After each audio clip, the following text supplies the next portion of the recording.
Kylie, kumusta ka na in personal life? I mean, happy ka ba ngayon? In love? Okay naman. I'm super happy. You know, masyadong busy ang buhay pag dalawang bata pinapalaki mo. And I'm mother and father. Co-parenting kami, but still, I take most of the responsibility. So, busy na yung buhay ko sa pagpapalaki sa kanila. But I'm grateful. Kasi So, yung dalawang bagets, talagang sa'yo siya? yes, sa akin. Tapos parang nahihiram lang ni Arjur pag ganun gano'n. yung setup. So, ang mahirap lang is balancing work and motherhood. But syempre, kaya yan. Kaya. Sa glimpse of paano si Alas. Si Alas, feel na niya na kuya siya. Very protective siya sa kapatid. As yung si Axel. Pilyo si Axel eh. Ganon, ganyan dynamic nila na very protective siya. Sa akin, si Alas. Tapos sa kapatid niya.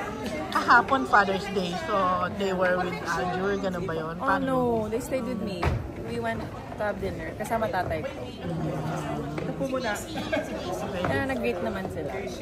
Kylie, tawid ko to kasi parang kailan lang, may mga nakikitang parang you were spotted or may mga picture nila bata na parang you were with special, with a guy. So, marami nag-assume na na it's your, Sa kanila.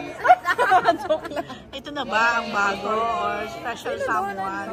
Sino doon? Hello. No, wala. Hindi ka aware sa gano'n? Yung spotted ka with a tattoo guy? The tattoo guy.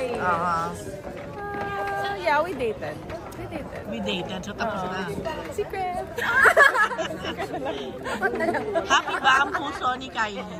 Happy naman ako. I'm very happy. Grateful mostly. Kasi sa trabaho, buhay yung mga anak ko. So, I'm happy.